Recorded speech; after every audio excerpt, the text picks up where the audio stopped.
Drifting!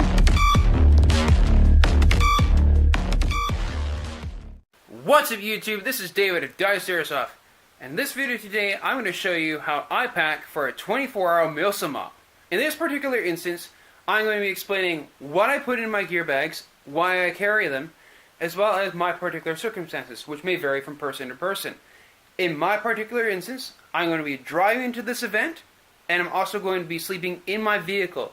So of course, some different items I pack may not apply to you. For example, say if you are flying to the event, or if you are getting a hotel, or if you're camping somewhere else. If you want to see a really good video about how to pack when you're flying to an event, check out a link down in the description below, Robo Murray, who has a really good video on how to pack when you're flying to an event. So starting off with my gear bag, this is an Alps Outdoors, just basic duffel bag here, not compartmentalized. It's just more of a budget option for a fairly good duffel. It's got good solid zippers. If you have the money, the LBT and LBX bags are fantastic bags. I actually plan on eventually upgrading to one of those. So typically the first thing I pack is my BDUs. These in particular are the LBX Assault uniforms. Make sure you always pack the uniform that is of your appropriate faction. We'll pack those down in the bottom here. Next item that I'll be packing in is my plate carrier. This is the LBX Armistice 2. I've got my back panel and all my pouches attached to here. The rattling. I've got my Odin Innovation speed loader and my defog already in my hanger. So we're just going to pack that up and fold it into the bag. Lay that in such a fashion that's going to take up basically that whole end of the bag. For my footwear that I'm going to be packing as well, I'm going to be wearing my normal shoes that I just wear everywhere into work. But for the event, I'm going to be wearing these Wind River hikers. Yes, they have grass stains on them from me mowing the lawn with them. These are just some pretty basic Wind River hikers. I've added some Dr. Scholl's inserts in them, make them much more comfortable. And these will just get slotted in under my carrier, just so they don't take up as much real space in there. Next thing to go in is my helmet. Basically just gives me a solution to mount my camera, as well as giving me various bump protection, and able to add things like my lights, my external battery pouch, and my helmet light. Slot that in like so. Next thing that I pack that I usually wind up forgetting is my sling.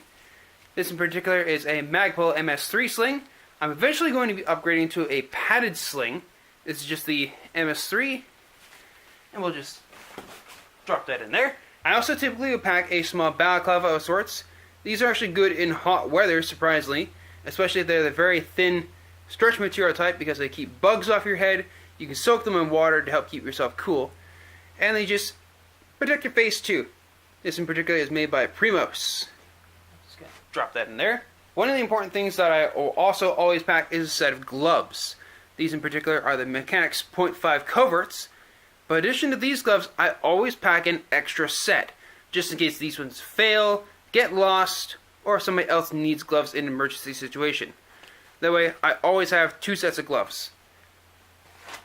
We'll just put those inside my helmet. The other thing that I always make sure I pack is my eye protection. This is my Smith Optics case here. And I actually pack multiple sets. These are my Smith Optics Aegis Echoes, and I also pack a couple extra sets of different eye pro, be they full seal or part seal, in case something breaks, gets lost, somebody else's breaks and gets lost, or just if something else is needed, or if something breaks. Always good to have at least one extra set of eye pro packed with you. File that away in there. Next thing that goes in the bag is my pistol case. This is just a basic Plano Gun Guard gun case. Has a little locking closures. I can lock it if I need to, and it just holds my Glock 19 and all my pistol mags, as well as my propane adapter. Let's close it up. Keeps everything nice and secure. I do plan on getting one of the more compact ones eventually, but like I said with other items, this will suit my needs for now. And the last thing to go in my main compartment of the gear bag is my belt rig. This in particular is the Cry Precision MRB. I've got my HSGI Costalutus leg rig, holster for my handgun, my IFAK, and my dump pouch. The reason I put my belt in there last, after everything else is in there, is that if an emergency situation happens on the road, or at any other time, I can unzip the top of my bag, and I can get at my IFAK, which has all of my medical supplies. Simply grab this out, and I can administer aid. If you're carrying medical supplies, get trained on its use, and only carry what you're actually trained to use. The last things I'll file away in one of the side compartments of my bag is my primary magazines for the event. These ones I'll use. I typically don't keep these in my gun cases because they take up more space. And these have a nice, perfect little side compartment so I can file all these magazines away. For on the other side, I typically keep a few extra magazines, not the primary ones I'll be using for the event, but basically backups to those ones or if somebody else's magazines fail. The next bag that I pack is essentially my ruck. This has all my personal effects, my clothing, my toiletries, everything that I basically don't need on my person and just keep in my vehicle for the event. This pack in particular is a Dakeen Poacher. I've had this for quite a few years now and has been serving as a good hiking/ruck pack. I can cinch it all down using the straps on the sides and on the top. Cinch everything down. Everything's compartmentalized inside here. It makes it good for organization. And has good thickly padded straps, thickly padded back, and the waist strap is also nice and thickly padded. Make it very comfortable for hiking or rucking.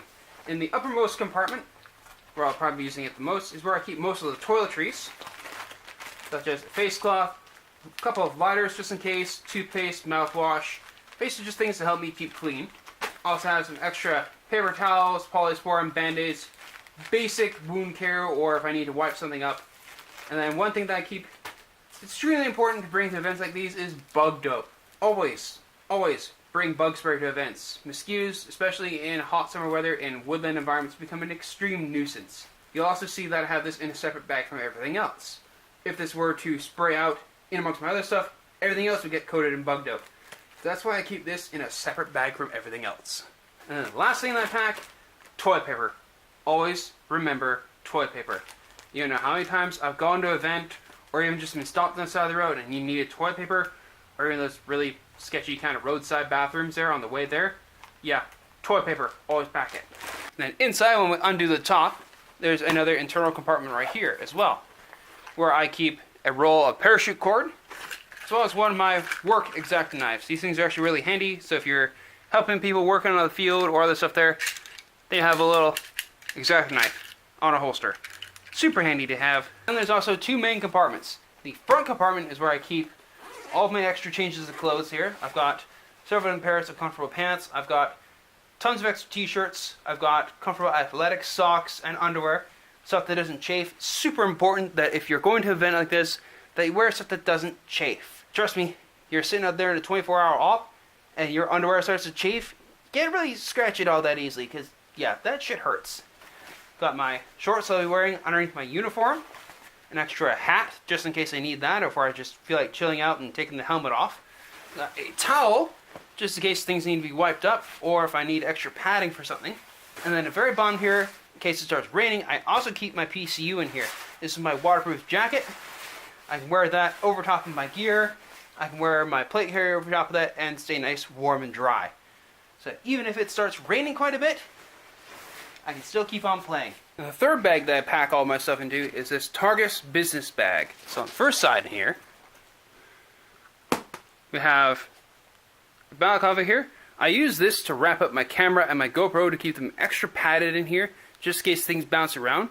So the camera that is being recorded with this one right here, and my GoPro are wrapped up inside here to keep them nice, soft, and protected.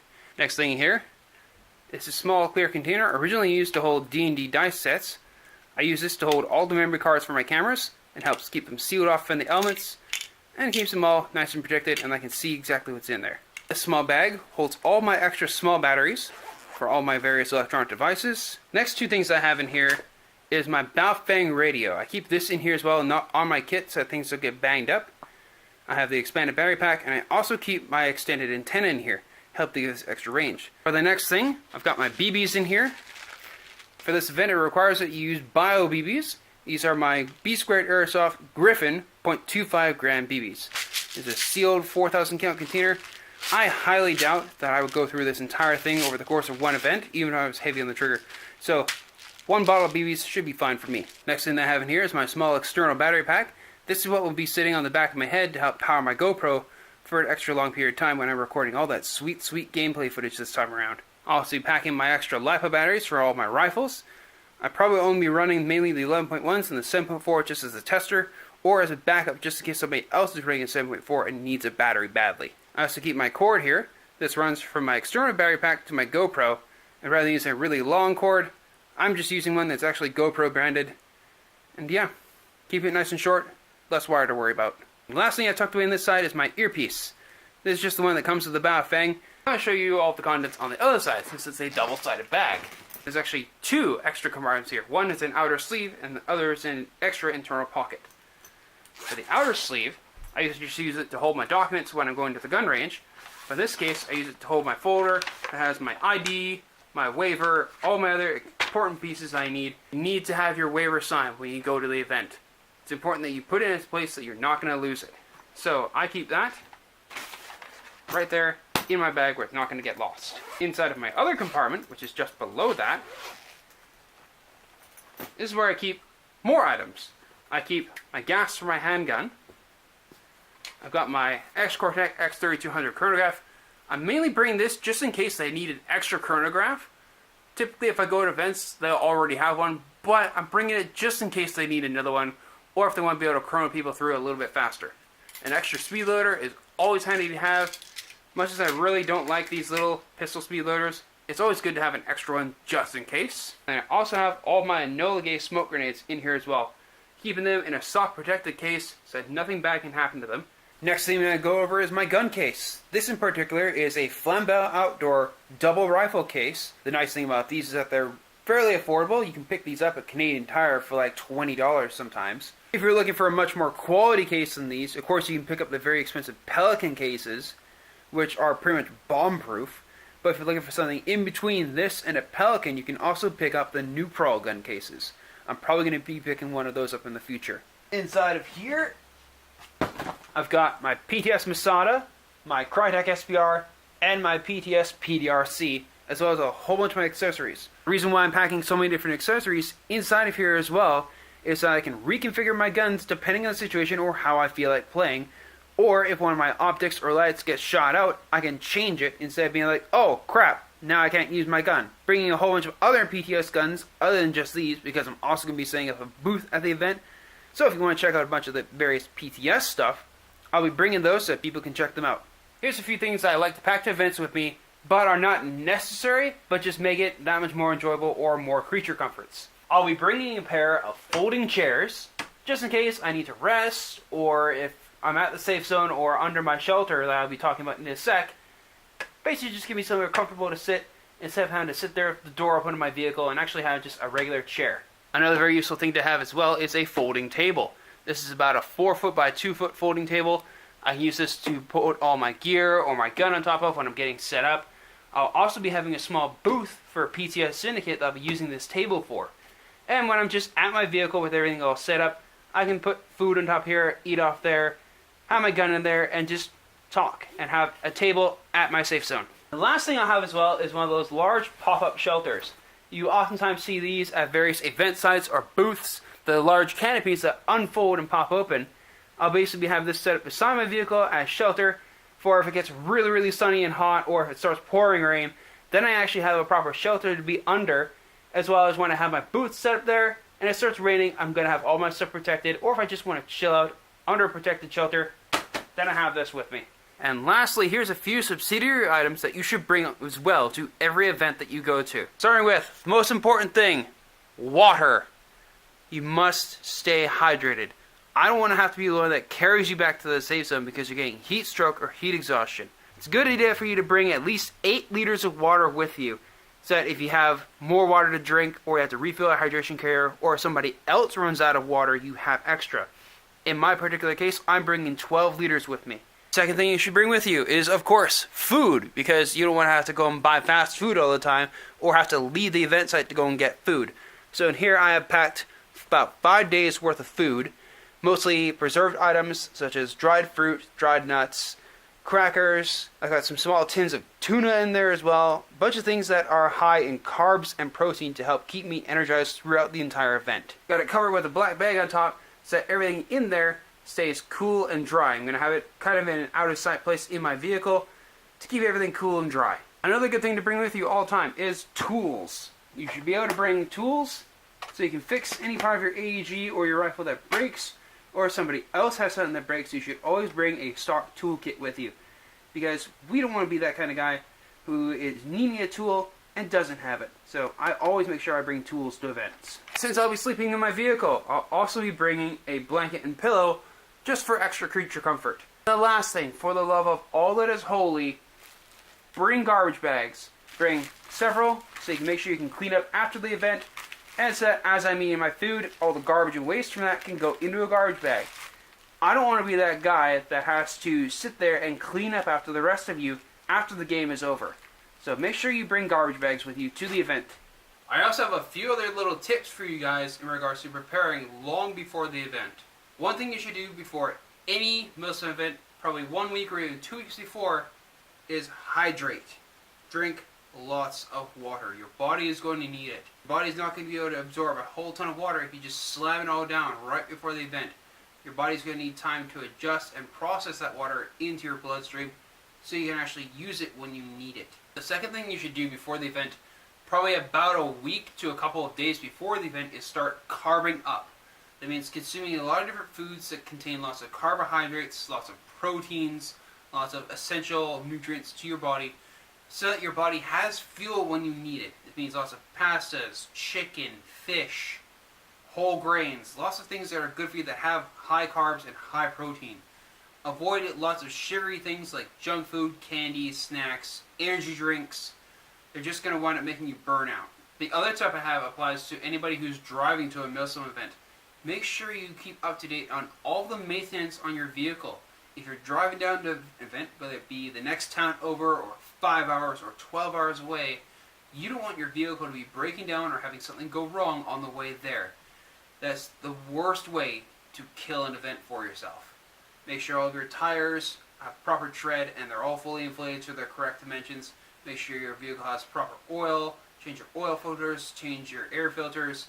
Make sure that everything's clean inside your vehicle. Make sure all of your licenses and insurance are up to date. And one of the last things you should make sure that you do before any Airsoft event is make sure that all of your batteries for all your power devices are charged. I've lost count how many times I've seen people show up to an event or even just a pickup game, go to use their rifle or their GoPro, and the battery is dead as a doornail. Right now I have my power pack charging, and next in line I'm going to be charging up my GoPro, as well as all my LiPo batteries. Make sure that they're all charged up for the event. This may seem like a lot of stuff, but I like being the guy that's prepared for the event, or in case something happens on the road to the event. As I mentioned at the beginning of this video, if you want a good guide to how to fly to an Airsoft event and how to pack for that, check out the link in the description below, and you'll be able to check out my friend Robo Murray's packing video for how he packs for events that he's flying to. As for this event, I'll be driving. Hope this guide helped you. This has been David at Dice Airsoft, and I don't have a gun in my hands again. Magazine. Ka-cha! See you next time.